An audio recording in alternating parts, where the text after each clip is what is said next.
You really think there's a seat for you? You're not blood related, just a daughter-in-law. In front of the lavish meal at the restaurant, my mother-in-law smirked at me, waving her hand as if to tell me to leave.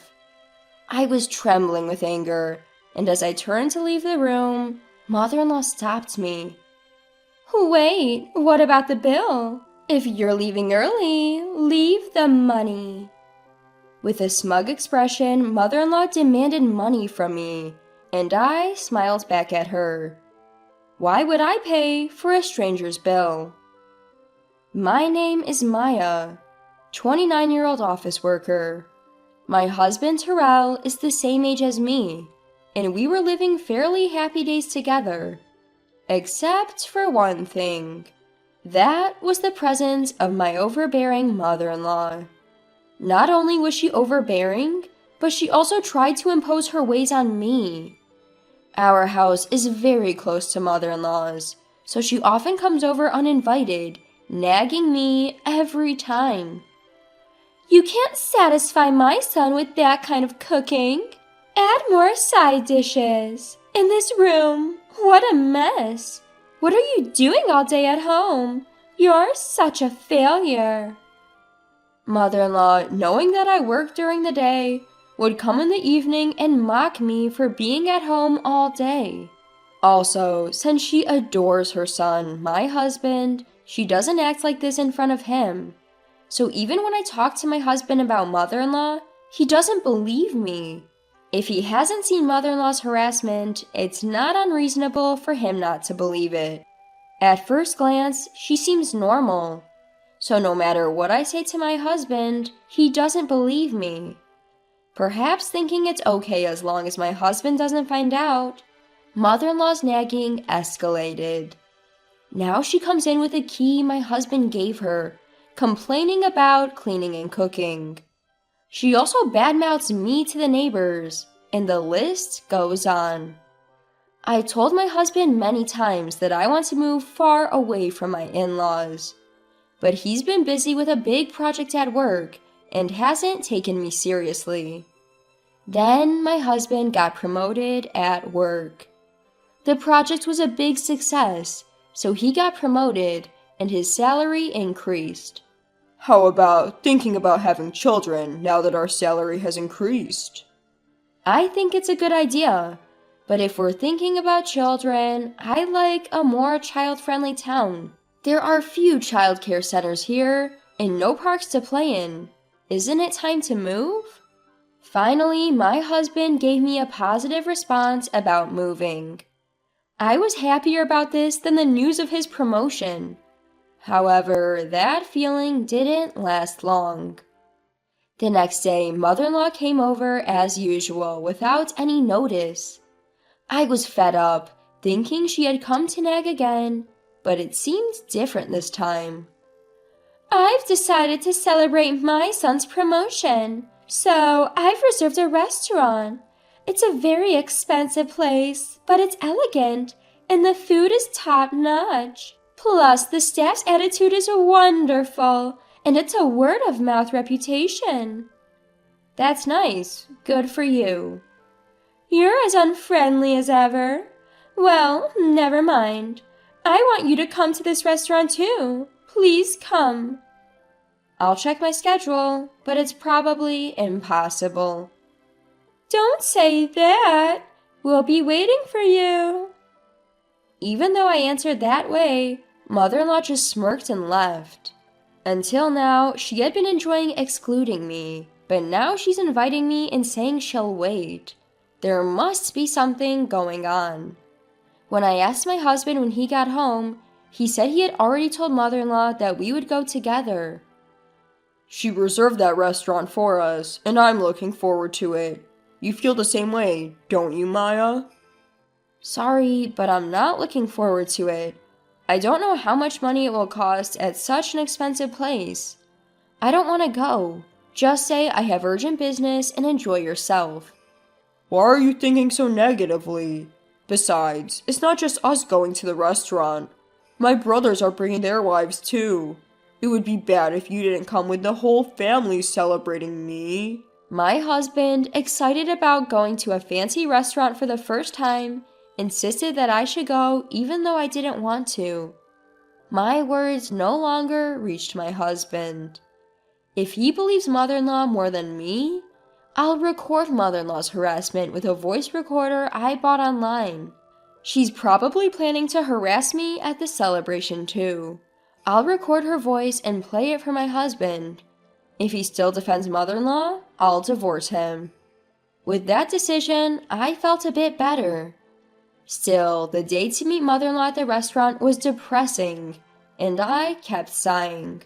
I hardly knew my husband's brothers, having only met them at the wedding. And I had no memory of talking to their wives beyond greetings. When we arrived at the restaurant, the waiter led us to a large room. Mother-in-law, the eldest son and his wife, and the third son and his wife were already seated.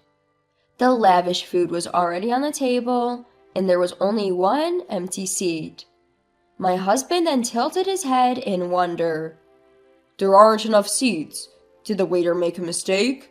I'll go ask. Everyone start eating. The moment my husband left the room, mother-in-law stood up and sneered at me.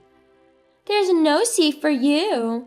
Why should I invite a stranger who just married my son to a family celebration? So I'll give you a choice. Show your sincerity and be accepted as family, or leave and never show your face to me again. Choose now. I'm leaving, I answered without hesitation, and mother-in-law was momentarily flustered.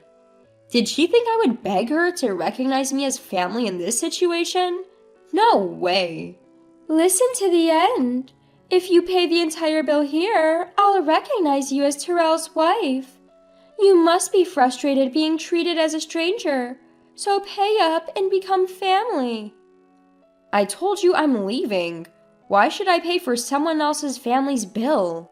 As I turned my back, mother-in-law slammed the table and shouted, Don't you get it? I'm offering to make you family. Are you okay with being a stranger? Pay up now. I'm fine being a stranger. Since I'm a stranger, I won't pay for your meal. Goodbye. Mother-in-law chased after me, but by the time she reached the entrance of the room from the farthest seat, I was already at the entrance of the restaurant. When I got home, thinking I'd email my husband, he came back within 10 minutes. The waiter said the reservation number wasn't wrong, and my mom was causing a scene. I heard the situation from my brother. I'm sorry for making you feel bad. You managed to come back quickly. She seems like she would make a fuss if you left. How could I eat with them after they made fun of my Maya? My husband quickly learned what had happened after I left and hurriedly followed me home. Furthermore, my declaration that I was fine being a stranger seemed to have awakened the eldest son's wife and third son's wife. They had thought that enduring harassment was something to be endured in silence, but seeing me talk back made them realize I can do it too. In their momentum, both left and their husbands, the eldest and third sons, hurriedly followed. I was expecting complaints from mother-in-law, and within 3 hours, the phone started ringing repeatedly. I ignored it, but it was so noisy that I blocked it, and then a call came from an unknown number. Hello? Sorry for calling so late. Is this Maya's mobile phone?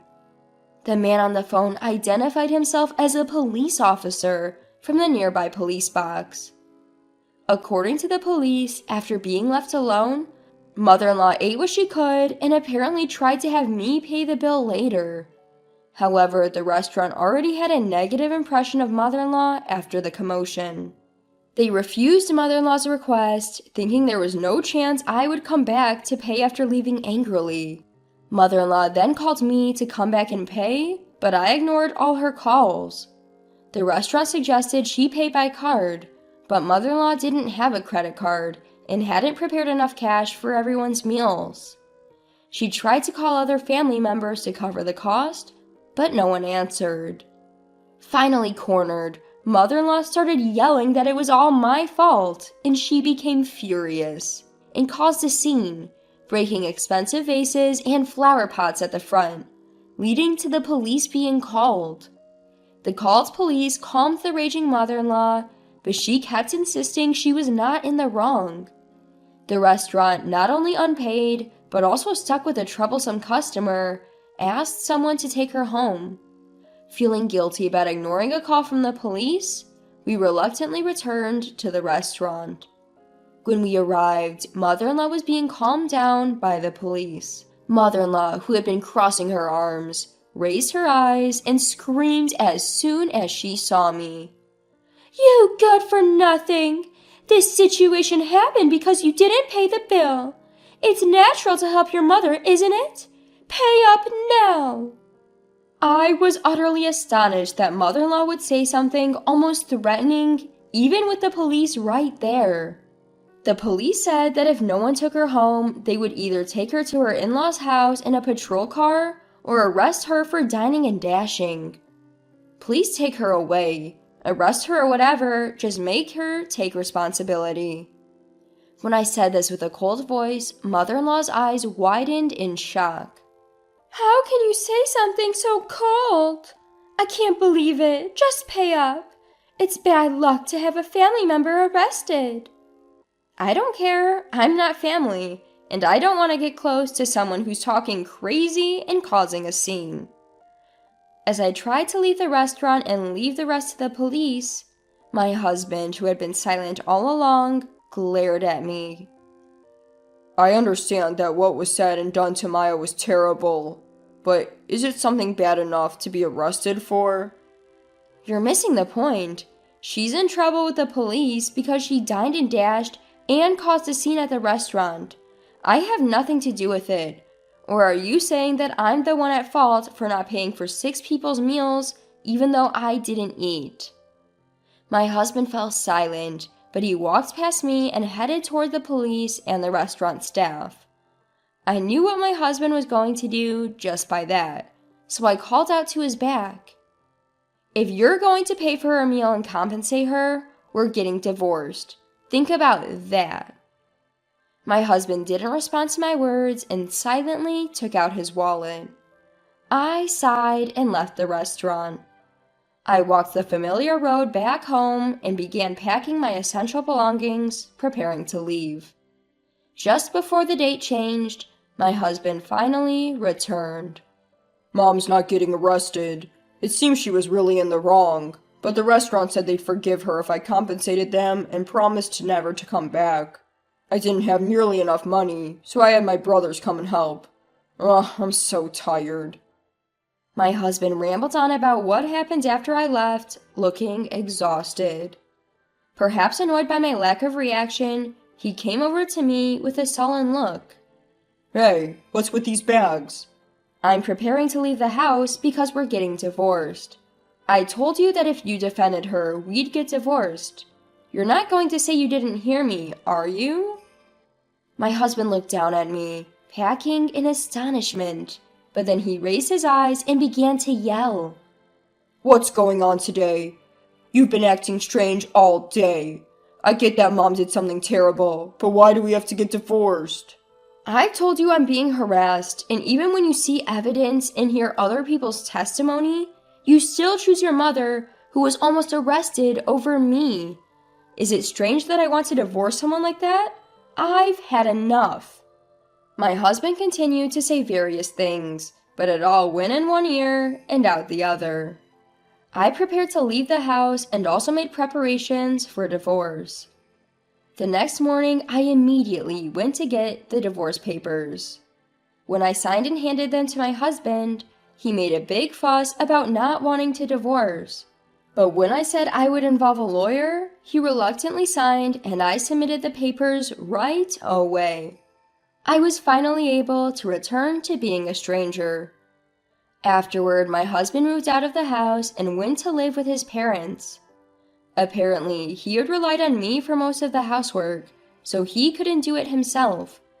As a result, the house became a mess. He disliked the dirty house and canceled the apartment lease, deciding to return to his parents' home. Also, the eldest and third sons ended up with similar outcomes. On that day, when my husband called his brothers to help with the compensation, they each had a big fight with their wives. The wives said they didn't want to pay for something that was their own fault, but the brothers used their savings to help their mother without consulting them.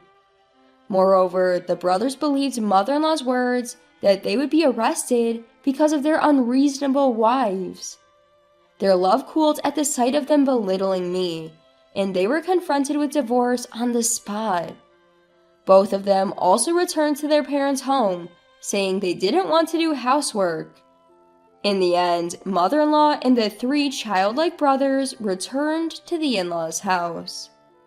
Thanks to that, they are being laughed at by the neighbors, saying, "All the brothers were abandoned by their wives." Mother-in-law calls such talk nonsense and passionately explains how useful and ungrateful we wives were.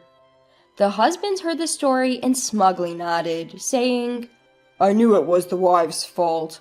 Divorcing them was the right decision." However, I had a decent relationship with the neighbors, and no one believed such talk.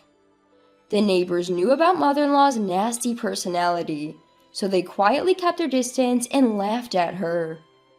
Mother-in-law became known as a mother who failed in educating her sons, and the husbands became famous in the neighborhood as mother-loving sons who defended their mother instead of protecting their wives. Even though the furious mother-in-law and husbands tried to contact me, I had changed all my contact information and moved to a new house. In the end, the husbands couldn't find us and are living their lives, constantly complaining. Since then, thanks to no longer being involved with mother-in-law and the others, my days have become enjoyable. Of course, being free from mother-in-law stress is a big part of it, but making new friends has also been significant. Actually, I hit it off with the ex-wives of the eldest and third sons while going through the divorce process, bonding over our complaints about mother-in-law. Now we often go out for meals and enjoy shopping on weekends. In terms of giving me such wonderful friends, I might even have to thank my ex-husband. The day after tomorrow, we're all planning to go to a new cafe. From now on, we can do what we want. It should be obvious, but it feels more liberating than before. From now on, I want to walk our own lives without getting involved with such people. I'm also grateful to them. I think I would still be living alone if it weren't for them. The reason I'm not lonely now, and the reason I can live happily, is all thanks to them. I'm truly thankful. I hope this relationship continues forever.